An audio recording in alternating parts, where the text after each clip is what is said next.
Good morning, everyone. Good morning. Good morning. Welcome to Coffee Talk. Welcome, welcome. Today, we are streaming our first live episode, so thank you in advance for your kindness. I guess is the best word to say, because we're a little technically challenged. We think we've got it figured out, but we're so happy you're here. We are your hosts, the small but mighty team of the Southborough Youth and Family Services Department. My name is Sarah Castle. I'm the director. Also with us today, we have Megan Island, who's our assistant director, and Shannon Knyman, our program coordinator. And we are so excited to have our special guest and friend, the co-founder and president of GSA Link, Melissa Clark. Good morning. Cheers, everyone, and good morning. Cheers. Enjoy your coffee. Thank you all for being with us here this morning. Our goal on the show is to provide an opportunity to reconnect with one another, to laugh. We need that right now as much as possible. But to also share helpful information and to introduce you to various important folks in our community who are doing incredible work. So we're thrilled to have Melissa here with us today. In a few minutes, she's going to talk to us a little bit more about her work and about GSA Link as an organization. So before we do that, so to date, we have recorded 2 pilot episodes of Coffee Talk, and we wanted to make sure that our end product was something that people would enjoy, and so far the feedback is good. Last week, Megan was talking to us about something very problematic that was happening in her home. For those of you who, actually, I don't know who viewing would know this information, but Megan is terrified of spiders, terrified. Yeah. There's been several incidents in the office where she has asked Shannon and I to come to the rescue. We all seem to have something we're afraid of. For me, it's mice. Shannon, I forget what yours is. Snakes. Melissa, how about you? Do you have something? Maybe all of the above. I'm actually with Megan. I don't care for spiders much. I had to go over my fear of mice and snakes when my now 14, almost 15-year-old begged us for a pet snake. Begged us for a pet snake. So that took a lot. Yeah. Well, so last week Megan was telling us that she was going to have to move out of her house and go live at the office because she discovered that there was a nest, she thinks. In process. It was being created. Okay, all right. Because fortunately caught it in time. She has studied web architecture in school, and so she knew it was a construction zone. Yep. And that there was, what she said was a pregnant spider. Yeah. Now, I forget who asked this question, but somebody said, how did you know it was pregnant? Right, because it was eating. It was giant. It was eating and pickles. It was eating pickles. Ice cream, and it had on a hard hat because it was building stuff. So, I'm sorry, but pregnant spiders should not be in a work zone like that. That's just sounds dangerous. So I agree, but yeah, it had other things in mind. Yeah. Well, so my mom came over. Mom, shout out to Mom. She's one of our fans, one of our super fans, I think. She was over at our house not too long ago and shared a video with me that she had seen that a friend of hers had posted. I don't know how old this video is, but for some reason it made me think of you, Megan, and our conversation about spiders. So I'm going to share the video, just a couple of minutes of it, because it's pretty incredible. There aren't spiders in this video. There are no spiders. Just making sure. Oh, you know what? Hold on. I need to make sure that I'm actually sharing the audio. Oh, I was good. Okay. All right, let's see if we can make work. All right, so you may have seen this already. By birds. This is terrifying. What happens if I honk? What's going on? Oh, this is so weird. They're on top of my car. So this is in a Walmart parking lot in Texas. Oh my God. That's disgusting. Go away. I got in my car just in time. This is ridiculous. Ew.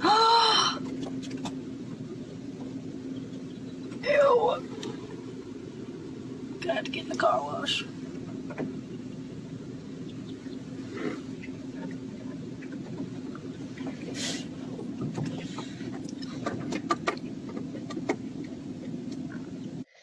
So I wanted it to go a little longer, but in the next couple of seconds, there's a gentleman who's just sort of leisurely walking through the parking lot to his car.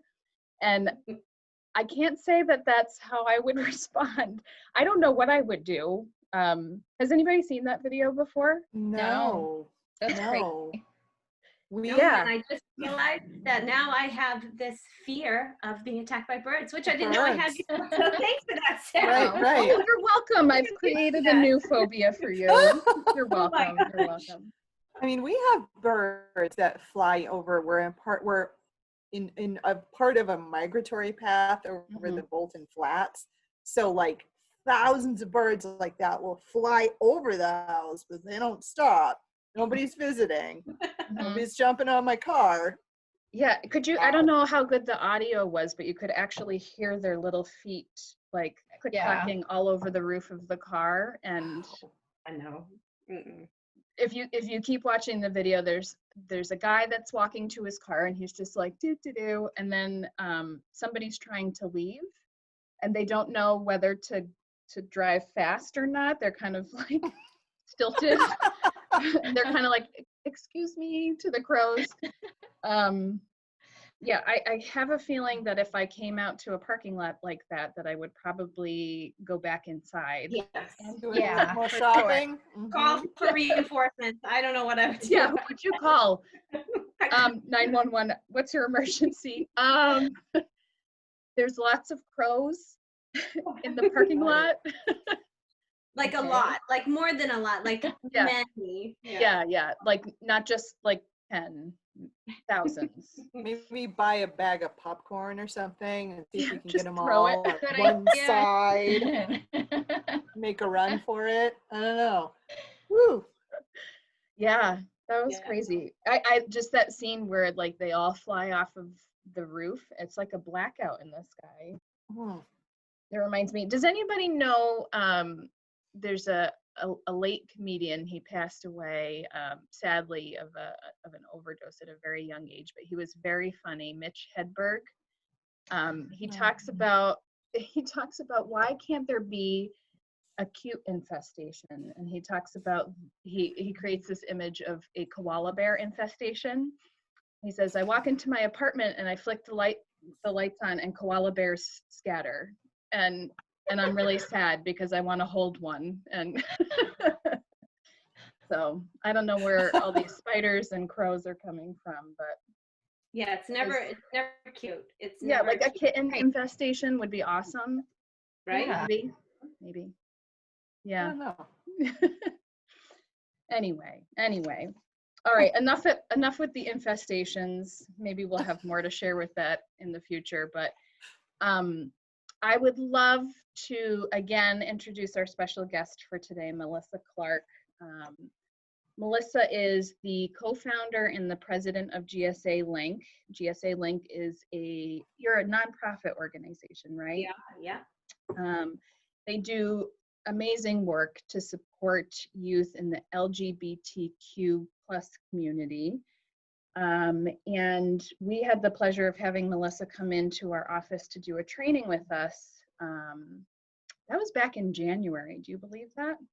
I went and looked it up on my calendar. Feels like Time Feels ago. like years ago. Yeah, it Years. does. Yeah, A yeah. different world back then, right? Yeah. But Melissa was, we had her come in because we wanted to be educated and making sure that we had sensitivity training and learn how to be a good ally. And I guess what struck me with Melissa coming in was just how supportive she was and how comfortable she made us feel in terms of being able to ask our questions and how to be a good ally. You need a space to be able to ask important questions. So thank you. I wish we had a soundtrack of clapping. If we could just do a round of applause. Melissa, thank you for being with us as our first live streaming guest on today's show. Maybe you could start by telling us a little bit, so we're familiar with GSA Link, but our viewers may not be. So maybe you could start by telling us a little bit more about the organization as a whole and some of the work that you do. Sure. Yes. First, thank you for having me on the show. Sure.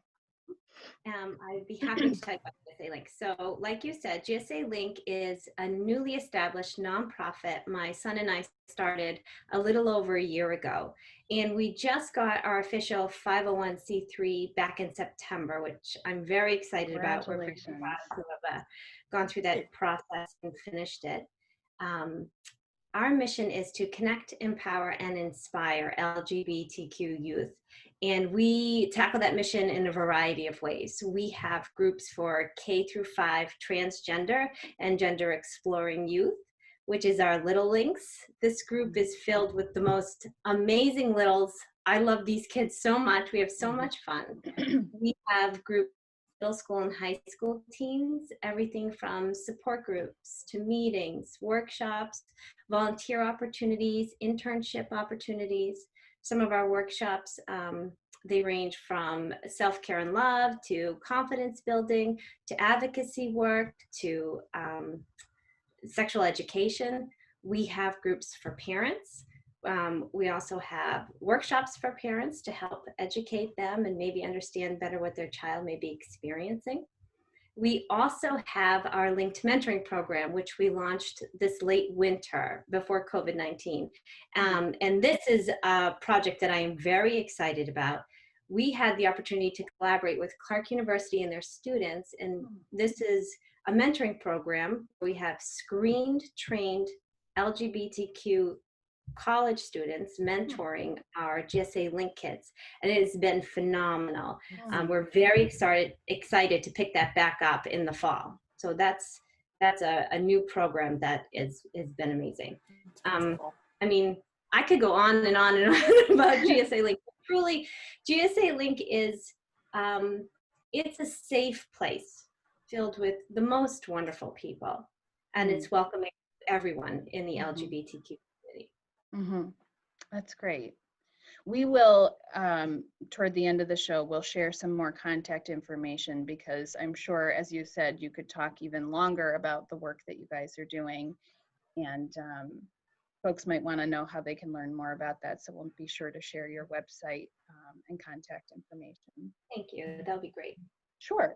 Can you tell us, you have an incredible story, a personal story that was very inspiring to us, and I would love our viewers to also hear about that. So could you tell us a little bit more about how GSA Link got started?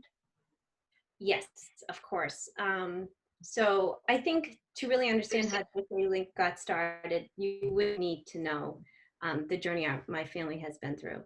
So I would begin by asking you and your viewers to think for a minute if you know someone who is transgender.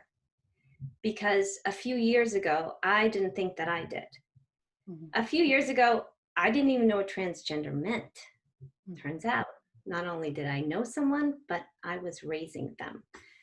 I have a 17-year-old, can't believe he's 17. I have a 17-year-old transgender son. He came out to me this summer before 8th grade, and it has been amazing ever since. He finished middle school, this kid, with everyone knowing him as a young woman, and entered high school as a young man, complete with pronoun change, haircut, and a new name. I mean, the courage that it took for this kid to do that, it still amazes me. So let me tell you how he's doing now. Mom brag moment for a second. Academically, he's doing stellar. He's entering into his senior year. He was just accepted into the National Society of High School Scholars. Wow. He earned himself a varsity spot on the high school ski team. He made it to states every year of his high school career. He speaks 2 languages. He plays 5 instruments: guitar, bass, ukulele, piano, and the drums. He's kind.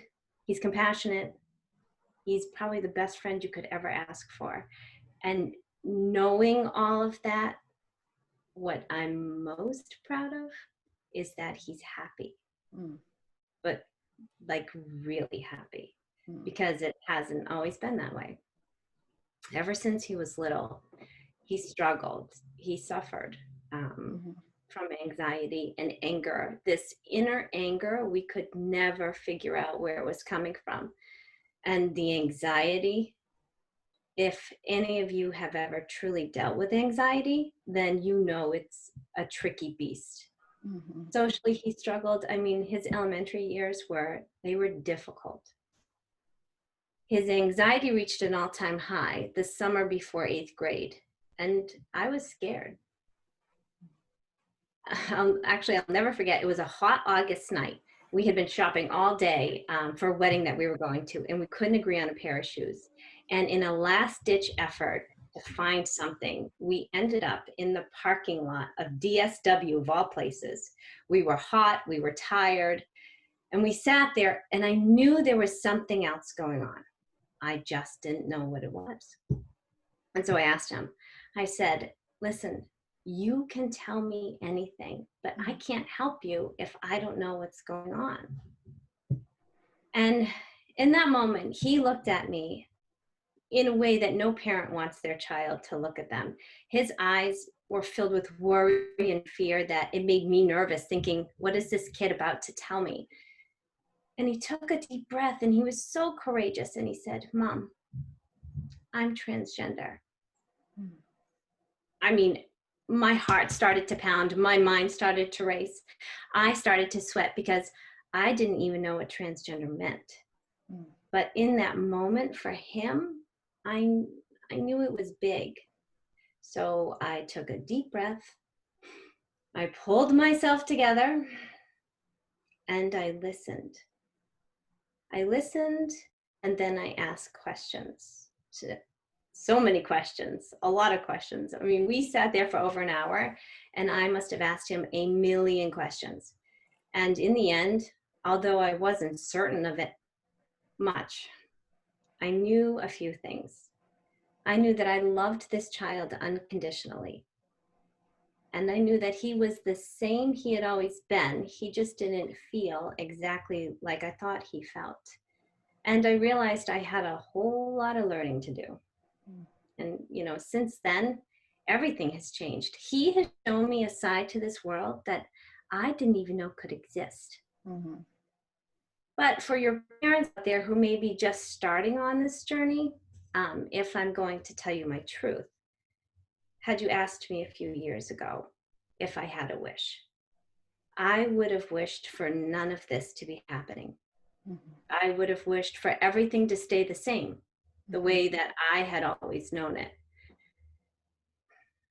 But looking back now, I know that would have been the biggest mistake of my life, because now my perspective on the world is completely different. I look at the world through so much love, with no rules, no judgment, and it's so beautiful.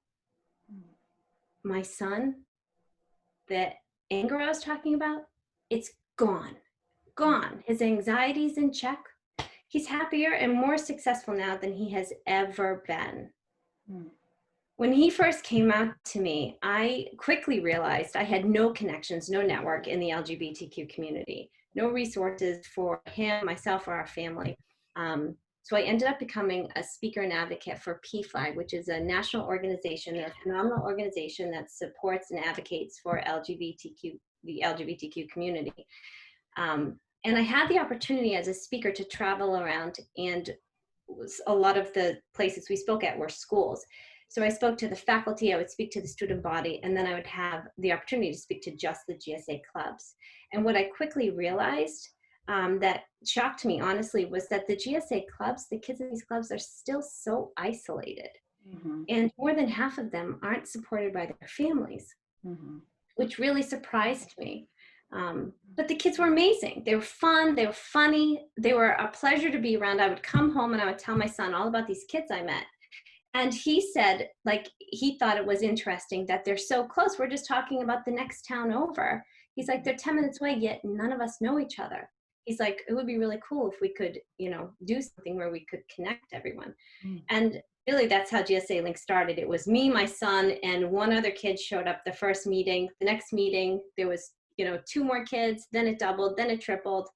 And it just grew from there. You know, within a few months, we were pulling from 14 different high schools. And the kids they're just such amazing kids. And my husband and I were financially supporting this group that we were creating that just grew and grew and grew so many kids. Mm-hmm. And my friend knew that I was a little stressed about how expensive the group was. And she said to my son and myself, she said, why don't you guys start a nonprofit? Which was bizarre because that had never even crossed my mind that this project or this group that we started could be a nonprofit. Mm-hmm. Never imagined starting a nonprofit. It was never part of my plan. Yet funny how things work out. And here we are. So that's really amazing. how GSA Link got started. I love that story. I get choked up every time you talk about the conversation at DSW. I did last time, I did this time. Just the evident love that exists between the two of you, and just feeling how hard and brave your son was in that moment. You know, that's incredible. Yeah. Yeah, and knowing too that there are a lot of kids that don't have that support, Melissa. So, you know, that you're able to give your son that, and that you're able to give that to, I'm sure that you guys run into kids that don't get that support. Right. I would say that half of the kids that I meet, which is, I mean, I've met so many kids, half of the kids that I meet in this community are not supported. They don't have that. And it's really sad and it's really hard for them. And that's one of the reasons why GSA Link is so special, because they come to GSA Link and it's another part, you know, it's another support system for them, and we become like family. The kids are so close and so connected. It's beautiful. I'm thinking as we're talking that there's, you know, like how we were feeling, there's viewers out there who would like to know how they can be a better ally, or be an ally, or families who are newly on this journey. If you have words of encouragement or suggestions or advice for families, you know, maybe where they are currently, maybe back before the conversation or just after the conversation at DSW, words of support that you might suggest for those families. Yeah, that's a good one. I would say ask questions. You know, ask questions to better understand where your family member or friend are coming from or what they're experiencing. You could even ask them how you could better support them. And I would also say, don't be afraid to make mistakes, right? Because we all make mistakes. And if you're coming from a place of love and acceptance, people understand that, right? I mean, I still make mistakes and I live this every day. Mistakes are part of learning. So that's really important to remember. And I would also actually say, when you do ask your questions and your friend or family members answer them, believe what they say. Even though it may be an experience that you have never felt yourself, and it can be hard to understand how someone else could feel that way, believe them when they say whatever it is that they say. Believe them when they say their truth. their gender identity and sexual orientation, it's valid, regardless if anybody understands it or not. I think that's important to remember. So that would be my advice. Ask questions. Don't be afraid to make mistakes. And when you answer those questions, believe them. I think GSA Link is an incredible resource for families. I'm hoping that viewers are feeling, it could be a hard first step to take to reach out to someone with questions. And my hope, our hope, and having you on today is to break down some of those barriers, to that people can see what a wonderful, caring, approachable person you are, and thus sort of gives them the encouragement to reach out. We, as I said, will be sharing GSA's information when we post this video later. But if you want to visit the website, they're at gsalink.org to learn more about the organization. And if you'd like to contact Melissa, I know Melissa did a training for us. We also had, before the pandemic and all the closures, we had been hoping to do an ally training. Our hope is that we can do that again. And Melissa, we thank you so much for being on the show this morning and for sharing your story with us. Thank you. Thank you, ladies, for having me on. This is a lot of fun. Oh, good. Well, next week, again, a little tidbit about the members of our department. We are all bookworms over here. So we, I would say I'm probably the slowest bookworm myself. Sadly, I love to read, but I fall asleep promptly at page 2 of whatever I'm reading. So it takes me a few years to get through one book. But regardless, we are very big fans of bibliotherapy in our office, whether it's reading for enjoyment or reading some books that are for self-help.